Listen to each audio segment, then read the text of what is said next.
E aí, pessoal, tudo bem? De volta aqui para mais um mergulho profundo aqui em Liturgia e Vida. A gente sempre tenta, né, desvendar como essa fé que a gente professa se conecta com a nossa vida real, com o nosso dia a É dia. isso aí. E hoje a gente vai mergulhar nas mensagens da liturgia dessa quarta-feira, da quarta semana da Quaresma. E tentar entender como elas podem iluminar a nossa caminhada, né? O que você acha? Acho ótimo, acho que é uma ótima ideia. E pra te falar a verdade, hoje eu tô bem animada porque a gente tem bastante coisa pra conversar.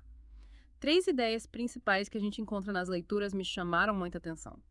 Primeiro, aquela promessa de Deus de que ele nunca se esquece da gente, né? Aquela promessa linda, né?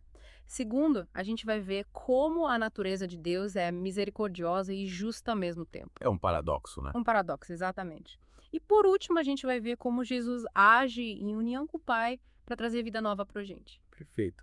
E aí a pergunta que fica é: como essas verdades se manifestam no nosso dia a dia? Essa é a grande questão, né? A gente vai tentar responder isso. Vamos nessa então. Hum, E já que você falou da promessa de Deus de nunca se esquecer da gente, a gente já pode começar por aí. boa. Em Isaías, capítulo 49, versículos 8 a 15, a gente encontra essa promessa de restauração e o amor de Deus comparado com o amor de uma mãe por um filho.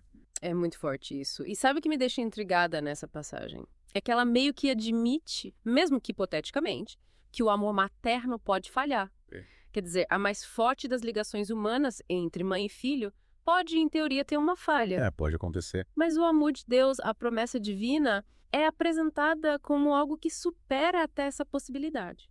É como se dissesse, olha, mesmo que aconteça o impossível, meu amor por você nunca vai falhar. É interessante pensar no contexto em que essas palavras foram ditas, né? O povo de Israel estava no exílio, passando por sofrimento, por incerteza. É verdade. E essa mensagem era um raio de esperança para eles, né? Uma certeza de que, apesar de tudo, Deus não tinha abandonado eles. Exato.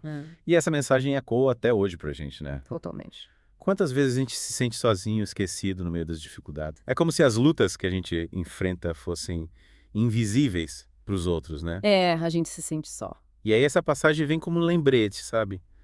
Um lembrete de que, mesmo nesses momentos mais escuros, o cuidado de Deus está presente.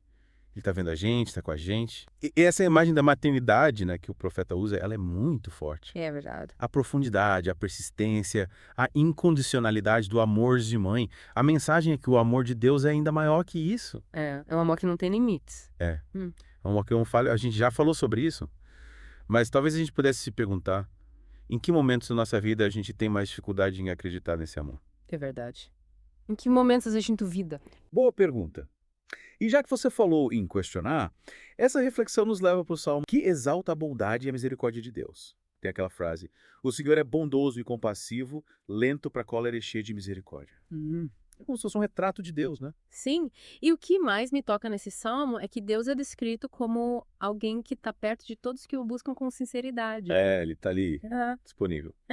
E essa proximidade, sabe, ela nos faz pensar na forma como a gente reza, como a gente se relaciona com Deus na oração. Será que a gente não cai numa certa formalidade, numa distância, quando na verdade Ele quer essa proximidade? É, a gente às vezes coloca Deus lá no céu, distante, né? E o salmo nos lembra que Ele está aqui, pertinho, atento, querendo ouvir o que a gente tem para dizer. É como se fosse um amigo, né? Exatamente. Um amigo que quer ouvir as nossas alegrias, as nossas tristezas, as nossas angústias, as nossas esperanças. Tudo, sem filtro. É, sem medo de ser julgado. É isso, é ter essa confiança de que ele tá ali para escutar e que a resposta dele vai vir sempre cheia de amor. E aí a gente pensa, será que a gente está tendo essa conversa de verdade com Deus? Essa descrição de Deus como clemente, compassivo, paciente, cheio de amor, será que isso não é um espelho pra gente também? Com certeza. Ele não está agindo com as pessoas. É. Principalmente numa sociedade tão dividida, tão intolerante, né? Será que a gente está refletindo essa compaixão, essa paciência, essa misericórdia no nosso dia a dia? Boa pergunta.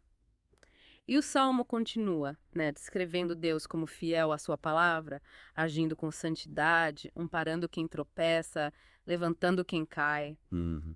Ele é justo em tudo que faz. É, e o legal é que tudo se encaixa, né? Não é um Deus distante que só estabelece regras, é um Deus que se importa, que apoia, que ajuda a gente a levantar quando a gente cai. É um Deus que participa da nossa vida. E aí a gente chega no Evangelho de João, capítulo 5, versículos 17 a 30.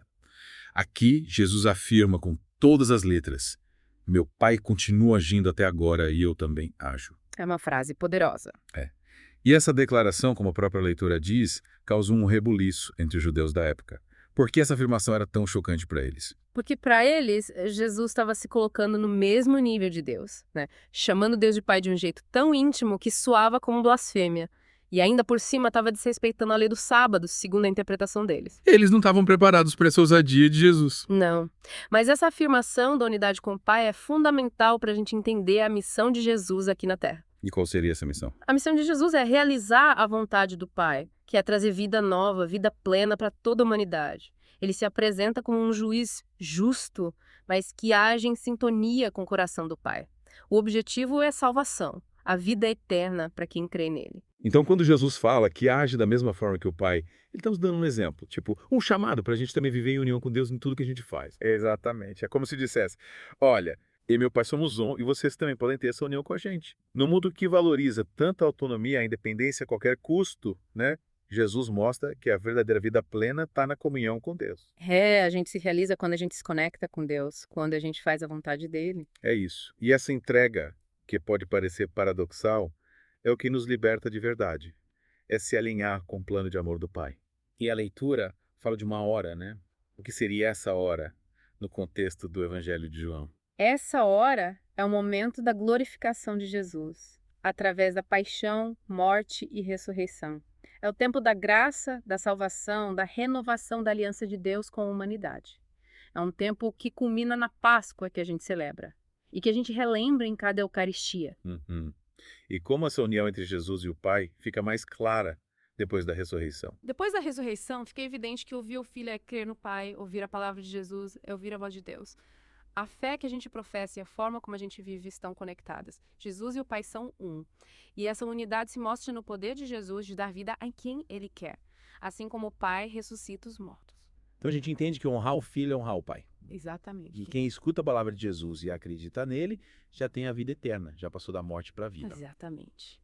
Jesus possui a vida em si mesmo, assim como o Pai, e recebeu o poder de julgar. Mas esse julgamento é sempre justo, porque ele não busca a sua própria vontade, mas a vontade do Pai.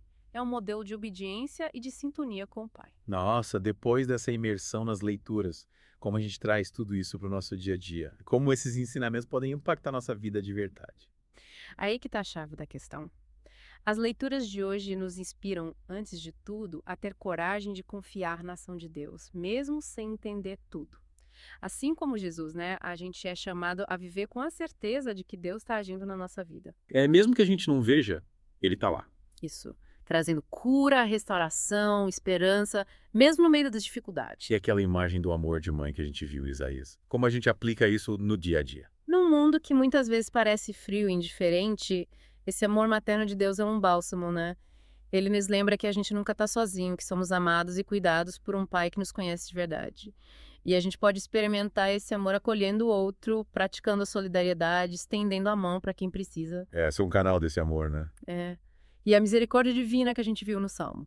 Como a gente vive isso. É verdade. É um convite a ter um olhar compassivo para as pessoas, a perdoar, a acolher quem é marginalizado, a buscar reconciliação, em vez de julgar, a ter misericórdia, em vez de dividir e unir, é ser mais parecido com Deus, que é lento para se irritar e cheio de amor. É um desafio e tanto, né? Mas é lindo. E a autoridade de Jesus, como ela se manifesta na nossa vida prática. No mundo cheio de vozes, de fake news, de relativismo, a autoridade de Jesus é um guia. A gente é chamado a seguir os ensinamentos dele, a testemunhar o amor dele com as nossas ações, a fazer escolhas que reflitam os valores do Evangelho. A gente precisa discernir o que é de Deus e o que não é. Exatamente. É reconhecer que a verdadeira autoridade está em quem serve, não em quem quer ser servido. Então, no final das contas, a gente é chamado a ser instrumento da paz, da salvação que vem de Deus, através de pequenos gestos no dia a dia. É isso. Começando por cultivar a confiança em Deus, agradecendo pelas bênçãos que a gente recebe, sermos a mão de Deus ajudando quem precisa. Examinar nossas atitudes, buscando o bem comum, evitando o que prejudica o próximo. Servir quem é vulnerável, defender seus direitos. E aquele amor visceral de Deus que Isaías menciona. Ele nos chama a sermos instrumentos desse amor também, indo ao encontro de quem é esquecido, acolhendo quem é marginalizado. Deus levanta quem está caído e a gente, como comunidade, como grupo, precisa refletir essa ternura servindo quem é mais frágil. A gente precisa ser a presença de Deus no mundo Sim. e Jesus como fonte de vida. Como a gente vive isso hoje? A gente precisa se perguntar, qual a nossa fé na ação transformadora de Jesus diante de tantas mortes que a gente vê no mundo? A morte da esperança, dos relacionamentos, da dignidade humana. A gente é chamado a crer que ele pode trazer vida nova para o que parece morto. É um chamado a ter cuidado com o outro, no trabalho, na família, na comunidade, olhar com compaixão, entender as dificuldades, oferecer apoio em vez de cobrar demais, lembrar que somos humanos com limites e necessidades. Ter um olhar mais humano, né? Sim, E para finalizar, como a gente escuta profundamente a Cristo nesse mundo de informação, de polarização, de fake news? É buscar momentos de silêncio para meditar a palavra, entender a mensagem de Deus. É questionar as informações que a gente recebe, principalmente as que dividem e promovem ódio. É ouvir as vozes que são silenciadas, agir com integridade mesmo sob pressão, é escutar com atenção e agir de acordo com o que Jesus ensinou. É um chamado para ter um olhar crítico e agir com coerência, né? Exatamente. Bom, pessoal, espero que esse nosso mergulho na liturgia dessa quarta-feira tenha sido proveitoso, que tenha trazido uma nova luz para o seu dia a dia. Que o amor de Deus, que nunca nos esquece, a bondade e a misericórdia dele e a ação de Jesus Cristo continuem guiando seus passos. e não esquece de deixar seu like, seu comentário, compartilhando o que te tocou nessa conversa. Sua participação é importante para levar essa mensagem para mais gente. Que Deus abençoe seu dia. Que a gente possa viver cada dia com essa verdade no coração. Amém. Valeu, pessoal. Até a próxima. Tchau.